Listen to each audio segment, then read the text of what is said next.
burya kuva ahantu wakuriye ubyumve neza, kuba warabaye ahantu mu gihugu kuva ku mwaka wa mbere, hanyuma Imana ikakubwira ngo haguruka uve muri iki gihugu, ntabwo byoroshye ko ushobora kuva mu gihugu cyanyu iga inzu. Usibye ko abantu tujya tugira ubwoba tukavuga ngo none se nimva hano hantu nkagenda bizagenda gute?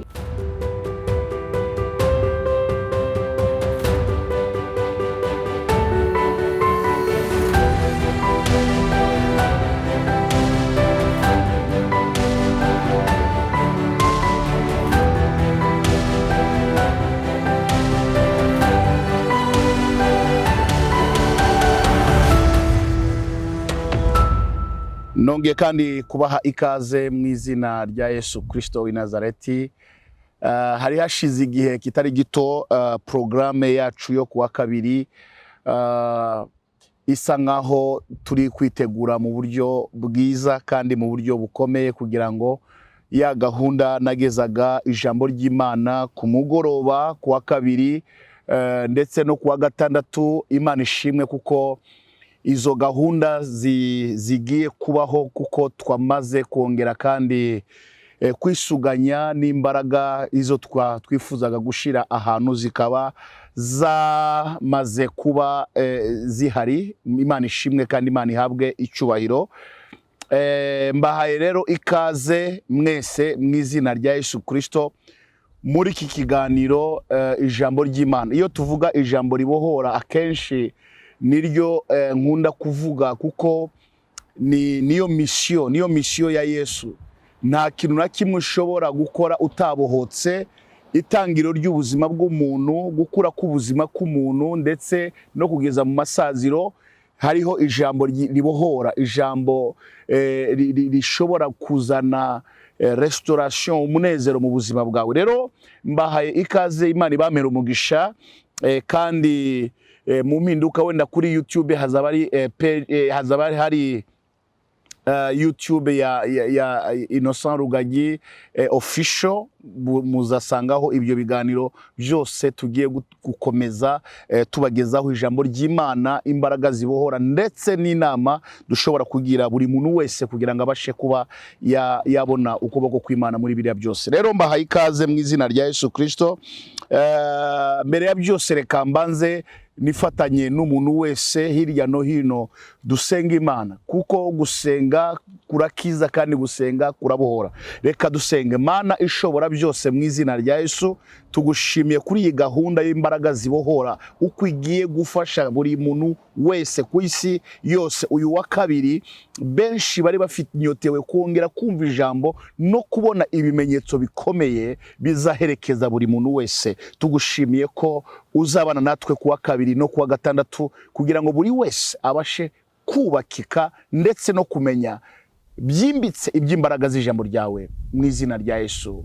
Amen. Reka dusome ijambo ry'Imana dusanga ahanga mu gitabo cy'Itangiriro igice cya 12. Ni umurongo wa mbere n'uwa kabiri ndetse turasimbuka ku murongo wa 4. Niyo 30 ngiye gusoma yonyine. Uwiteka ategeka Aburahamu, va mu gihugu cyanyu, usiga umuryango wanyu n'inzu ya so, ujye mu gihugu nzakwereka. Nzaguhindura ubwoko bukomeye, nzaguha umugisha, nzogeza izina ryawe, uzaba umugisha. Umurongo wa 4. Aburahamu aragenda nk'uko Uwiteka yamutegetse. Loti ajyana nawe. Ubwo yavaga i Harani, Aburahamu yaramaze imyaka 75 avutse. Imana ishimwe cyane. Uyu ni umuhamagaro wa sekuruza wacu wo kwizera, ariwe Aburahamu. Twese turabizi n'amagambo dusanzwe tuzi. Hari amagambo 3 abanza ndetse n'ijambo rya 4 ry'abaherekeje uwumvise umuhamagaro. Abaherekeje ni babiri, abumvise umuhamagaro harimo Sara ndetse na Loti. Abo baherekeje uwahamagawe ariwe Aburahamu. Gusa ntago bagiye inyuma y'umuntu utahamagawe, ahubwo bagiye inyuma y'umuntu wahamagawe. Kandi icyagaragaje ko bagiye inyuma y'umunyamugisha nuko nabo ubwabo babonye umugisha w'Imana kubuje Imana yasezeranije. Imana ishimwe cyane. Aburahamu Imana iramubwira ngo va mu gihugu cyanyu, burya kuva ahantu wakuriye kuva ku mwaka wa mbere kugeza ku myaka 75, ubyumve neza, kuba warabaye ahantu mu gihugu kuva ku mwaka wa mbere kugeza ku myaka 75, hanyuma Imana ikakubwira ngo haguruka uve muri iki gihugu. Cyo ni cya mbere. Numara kuva mu gihugu usige umuryango wanyu, nacyo ni cyoroshye. Icya gatatu, ujye mu gihugu nzakwereka. Bivuga ngo hari ikindi gihugu Imana yabonye izereka Aburahamu.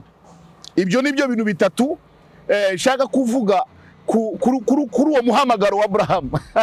Imana ishimwe cyane. Ntabwo byoroshye ko ushobora kuva mu gihugu cyanyu ukiga inzu maze ukagenda mu kindi gihugu Uwiteka Imana yateguye ku buzima bwawe.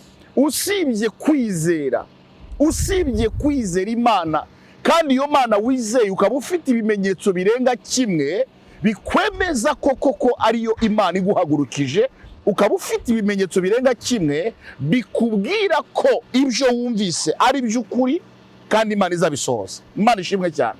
Aburahamu adashidikanya yamaze kumva Imana ivugana nawe, arahaguruka. Burya reka nkubwire, Imana yavuganye nawe, haguruka, nuko izi neza ndetse n'ibizakubeshaho, ibizagutunga. Imana iba yamaze kubitegura byose, kuko he is our provider. Ni Imana idutunga, ni Imana idukorera amasiripurize, kuko turabo yaremye. Imana ishimwe cyane. Turabo yaremye kandi yaturemeye imirimo myiza. Ubyumve neza cyane. Usibye ko abantu tujya tugira ubwoba tukavuga ngo none se nimva hano hantu nkagenda bizagenda gute? Ndasiga aba bantu, wenda nibo bari ba sponsor ba Abraham, wenda papa we yari sponsor we, wenda abavandimwe be bari aba sponsor be, wenda bakoraga akazi hariya bakabaho, wenda yakoraga imirimo itandukanye imubeshaho. Yayivamo gute kugira ngo yumvire Imana agende kandi ahanatazi? Ariko Abrahamu we yizera Imana, yizera yavuganye nawe kugira ngo imujyane kundi musozi, imuremere ayandi mateka masha. Kuko kuri we imiryango yose yo mu isi Imana iri kureberamo agakiza. Burya ndashaka kuvugana nawe nanjye nibwira, wowe ushobora kwireba wenyine n'abantu bake gusa bakuzengurutse ukumva ko bizarangira hariya, nawe utazi ko umugambi w'Imana ari muremure. Umugambi w'Imana ari muremure. Sifa kwa Mungu. Ugasanga umugambi w'Imana ni muremure, gahunda y'Imana ni ndende. Ibyo utekereza ugasanga si ko Imana ibitekereza. Bibiliya avuga muri Yesaya 55 ngo erega ibyo nibwira sibyo. Imana ishimwe cyane. Ni ukuvuga ngo usibye kwizera, ni gute ushobora kumara imyaka 75 mu mujyi ahantu runaka, uwo mwanya Imana ikakubwira ngo haguruka? Aho ngaho hari icyo bita kubohora, kuko aho hari intebe uba warahashinze, birindira uba warahashinze, hari umuryango uba warubatse, hari inshuti zibaza wamaze bene data. Niyo mpamvu ubona nabo tuvuga ko ari abisi kugira ngo basige. Umuntu gusiga, uzi gusiga agacupa, gusiga wa nimero 3 ya groupe, ntago byoroshye Bishop. Ni gute ko numva ariko nasiga gute? Bari abantu tusokana, bari abantu dusangira, ntabwo byoroshye kuri abo bantu, bigusaba izindi mbaraga. Abo bantu ntabwo njya mbarenganya, keretse bahuye n'Imana, bahuye n'imbaraga zibohora. Ntabwo bishoboka impamvu ubona umugabo, impamvu ubona umudamu, umwana wawe, hari izindi mbaraga. Hari izindi mbaraga. Izo nizo mbaraga z'umwijima. Hari imbaraga ziri mu isi y'umwijima, nizo zituma abantu badashikira ubwiza bw'Imana. kuko arabona nindeka ibi nzabuwande, nindeka nabiriya bizagenda gute, abantu bazanyanga, inshuti zizandeka. Ariko inshuti yawe uramutse udeterminye ubuzima bwawe ukavuga ngo banyanga, bankunda, nemeye gukurikira Yesu, nemeye umuhamagaro, nukuri uzaryoherwa hari imbere. Nibyo bizagusharira mu gihe gito, ariko ikindi gihe uzaryoherwa kandi ubuzima bwawe. Imana ishimwe cyane. Kandi abadamu bashyigikira imihamagaro y'abagabo babo imumugisha, kuko mwamufatanije nawe kwizera ndetse no kumutera intege mu buryo bukomeye. Cyangwa batera intege abagore babo bahamagara hari itegeko. None se ko ari Imana yari yamutegetse ave iwabo muri Uri y'Abakaludaya muri Uri y'Abakaludaya ngo agende mu gihugu Imana yamweretse, byari kugenda gute? Byari gusobanurwa gute? Ese inshuti nuko Bibiliya itabitubwira? Yarabonye ko gusezera inshuti ziwe, abantu yagendanye nabo imyaka 75, abavyeyi be, papa we Tera. Ese yabonye umwanya wo gusezera abandi batante na bamama wabo? Ese yabonye umwanya wo gusezera abasangiraga nawe agacupa kumugoroba? Ibyo ngibyo Bibiliya nta kibitubwira. Siratubwira ngo nuko arahaguruka nkuko Uwiteka yamutegetse. Haleluya. Nukuri icyama umuntu wese ukurikiye nonaha ugahaguruka, ukimara kumvira ijwi ugahaguruka uko Uwiteka yagutegetse, ntabwo ubuzima bwawe buzaguma uko bwari buri, kuko wamaze kumvira Imana. Kandi Imana wumviye izahindura amateka y'ubuzima bwawe. Imana ishimwe cyane. Cyambere nukubohoka mu myumvire. Ntabwo ushobora gufata icyemezo utarabohoka mu myumvire, utarabohoka mu mitekerereze, muri bya bintu wabashinzemo imizi. Kuko abumvira Imana no mu muhamagaro, tureke n'uyu muhamagaro tuvuga wa Aburahamu n'uyu munsi wa none, n'abantu bake ku isi kugira ngo uzasige umuryango wawe. Cyangwa se nubwo batarakizwa birashoboka, kuko niko Paulo yanditse mu rwandiko rwe rwa mbere yandikira Abakorino igice cya 7 umurongo wa 13, aravuga ngo mbega wa mudamu we ute ku mugabo wawe atakizwa ku bwawe? Mbega wa mwene data we wa mugabo we ubizi gute ko uwo mudamu adashobora gukizwa ku bwawe? Wagize amahirwe mbere yo kumenya ubuntu butagira akagero no kwitabira uyu muhamagaro, abagize amahirwe kugira ngo rwa rugo ruzabone umugisha kubwe, nkuko Aburahamu, Sara yabonye umugisha kubwe, Loti abona umugisha kubwe, nanjye nawe twabona umugisha kubwe, kuko yemeye gusiga, yemeye kureka, ava mu bintu byose akurikira inzira y'Imana kugira ngo jewe nawe tuzabonera agakiza binyuze kuri we, wa muntu watanze sacrifice y'ubuzima bwiwe. Imana ishimwe cyane. Wa muntu watanze sacrifice y'ubuzima bwiwe.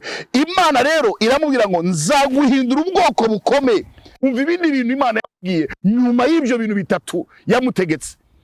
Imaze kumutegeka imubwira rero ibyizakora ku buzima bwiwe. Iramubwira ngo reka mbaze nkubwire, simpagurutse umuntu ku busa, simpamagara umuntu gusa ngo mfe kuvuga ntafite intego y'icyo mama. Haye, niba nguhamagaye mfite objectif, I have a purpose, mfite objectif y'umuhamagaro, mfite intego naguhamagayemo. Bivuga ngo Imana si Imana y'akavuyo yaza kuza kubwira ngo va munzi wanyu. Oya, bisobanuye ngo Imana nibivuganye nawe haguruka, menya ifite objectif, kandi iyo ntego Imana iguhagurukijeho uzayigeraho byanze bikunze. Imivu yatemba, imisozi yahirima, imitingito yabaho, ntuzanyeganyezwa. Iyo mpamvu yo witabye hakiri kare, ukemera uwo muhamagaro hakiri kare, urashinganywe, izaguhindura ubwoko bukomeye, izaguha umugisha, izogeza izina ryawe, uzabera umugisha abantu benshi. Proje Imana igufitiye, nkuko Yeremiya yabihanuye mu gice cya 29 umurongo wa 11, ngo rega nzi ibyo nibwira nzabagirira ngo si ni byiza. Umvira proje y'Imana. Urabiza Aburahamu yabaye atake, hari n'abatake ajya kubatabara. Wibuka Loti mu gice cya 14 cya 13, Loti yagize ikibazo 14, aragenda mutabara, atabarukana kuri 14, aza guhura na Melikisedeki. Imana nukuri nubwo waca mu ntambara imeze gutizabana nawe, kuko yaravuze ngo nzabana nawe, nzakurinda. Ijambo rivuga ngo nzaguhindura ubwoko bukomeye kandi nzaguha umugisha, nzogeza izina ryawe uzaba umugisha. Ntabwo Imana ishobora kuguta muri ambuscade, muri ambush runaka ngo uyigwemo kandi hari amasezerano yawe. No, kuba warahuye nako kabazo, utwo n'utwatake tw'abamaleki, n'utwatake tw'abayebusi, n'utw'abaferizi, kubera ko ashobora kukuvana mu cy'Imana yavuganye nawe, n'utwatake tuza ngo turebe niba ugikomeye. Niyo mpamvu ubona akatake kaza kugira ngo kagushiture. Iyo kaje kugira ngo karebe niba ukomeye, niba ushikamye, niba uhagaze neza. Kasanga ushikamye, warashoreye imizi muri Kristo Yesu, kakavuga ngo ahangaha nta cyicaro mpafite, reka nigendera ahandi. Mwifurije guhaguruka. Haleluya. Umvira icyo Imana ivugana nawe.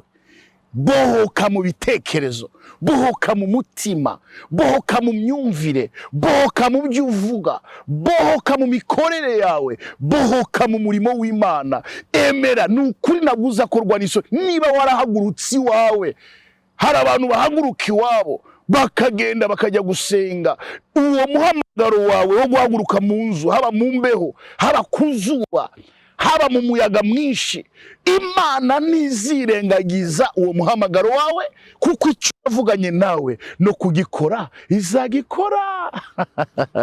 Imana ishimwe cyane. Haleluya.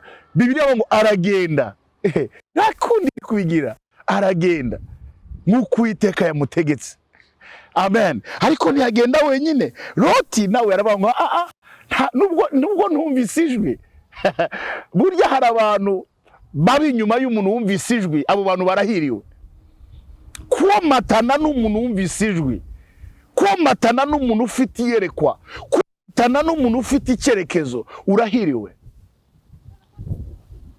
Bigusaba kugira yandi maso, bigusaba kugira yandi matwi, akandi kanwa katura kavuga ngo bise nibuka Mana Isirayeli, bise nibuka umudamu w'igihangange witwa Rusi. Yabwiye Naomi amakomeye, arabwira ngo mama, namaze kubohoka mu binyumvire. Mama, n'uyu munsi arantangaza, winyingingira kukureka, ahubwo duhaguruke tugende, kandi Imana yawe nizaba Imana yanjye. Nigumugisha kandi Imana ikugirire neza. Rusi ahindurirwa amateka kubera kwizera, kubera determination, kubera kureba umuntu mu yandi maso atandukanye nuko abandi bamubona. Biye kuba nyirakuruza wo kwizera. Imana ishimwe cyane. Imana mugisha kuri Bowazi, Imana imuha umugisha abyara Obedi, abyaye Obedi abyara Yesayi. Yesayi amaze kuvuka abyara, niho hakomoka, aho hakomotse Dawidi. Twese twabonye intare mu muryango wa Yuda, igishitsi cya Dawidi. Kubera iki? Yemeye kwizera, yemeye guca bugufi, yemeye kumvira Imana, yemeye kureka ibindi bintu byose. Kenyera kuko Uwiteka atuzanye mu zindi mbaraga kugira ngo bohoke mu mitekerereze, mu myumvire, mu mutima, mu minyururu iyo ariyo yose. Nk'uko umuririmbyi yaririmbye ngo I'm no longer a slave in fear. Ubwoba butuma utagera kuri byinshi, ubwoba bugukoresha byinshi. Ndabizi neza ko yabanye na Abrahamu, n'uyu munsi siri kumwe natwe. Imana si umuntu ngo ibeshe, si umwana w'umuntu ngo yicuze. Icyavuzwe nayo no kugikora izagikora, icyavuye mu kanwa kayo no kugisoza izagisoza. Reka ngusengera Imana, mbahaye ikaze kandi ukimara kwakira ubutumwa ubugeze ku bandi babwire ngo nitukiri imbata z'ubwoba ndetse n'ibindi biganiro byinshi mugiye kwakira. Nashaka kukubwira ngo ntabwo uri imbata y'uburwayi, ntabwo uri imbata y'ubwoba, ntabwo uri imbata y'ubukene, ntabwo uri imbata y'umuryango, ntabwo uri imbata y'inshuti y'abandi bantu. uri umwana w'Imana isumba byose. Icyakora bamwemeye bose, abamwemeye bose bakizera izina rye, yabahaye ubushobozi bwo kuba abana b'Imana.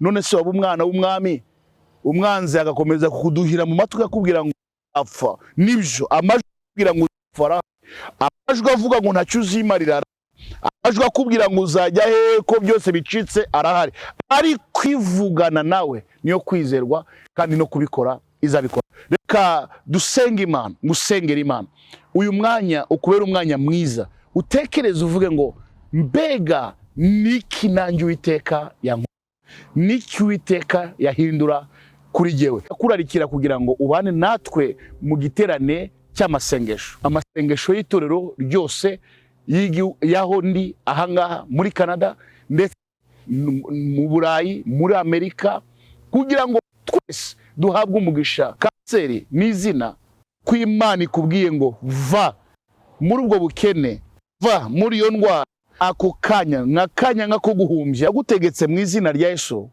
uhaguruke kuri iyo ntebe, iyo kamibi yagufatiye mu mugongo, ndategetse mu izina rya Yesu Kristo, imbaraga z'Imana zikumanukire, ukire kandi ubohoke uwo mugongo mu izina rya Yesu.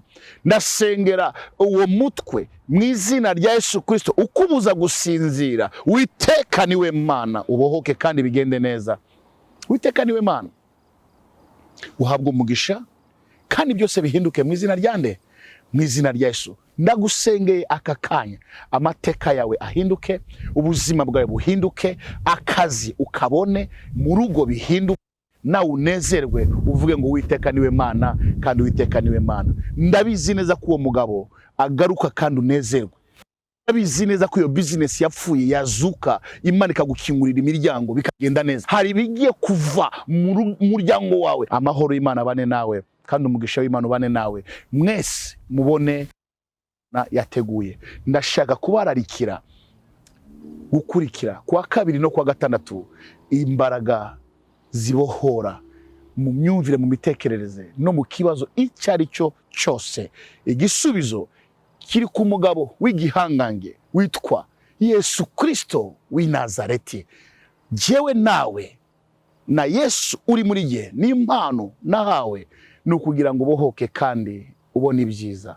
Ndashaka kugusengera Imana. Data, mu izina rya Yesu, ndirukana iyo daimoni, amashitani yose atera ubuzima bwaba, ndategetse mu izina rya Yesu Kristo w'i Nazareti, asohoke ku buzima bwabo, arekure ubuzima bwabo, ave kuri bo mu izina rya Yesu. Nguhesheje kubaho no gukira aka kanya mu izina rya Yesu. Ashobora kandi gupartaja izi mbaraga no kubabwira ngo nikaze kuwa kabiri, nkuko twaryoherwaga n'inyigisho z'umukozi w'Imana no kutwereka demonstration y'iby'Imana ikora mu ijambo ryayo no mu bindi.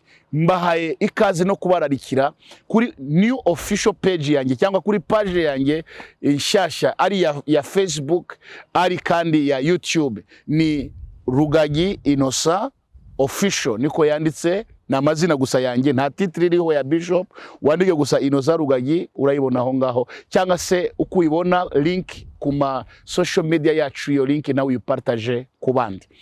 Ndabakunda mwese, Imana ibaha umugisha kandi Imana ibaha amahoro kandi Imana ibagirire neza. Naho kwa gatandatu, shalom.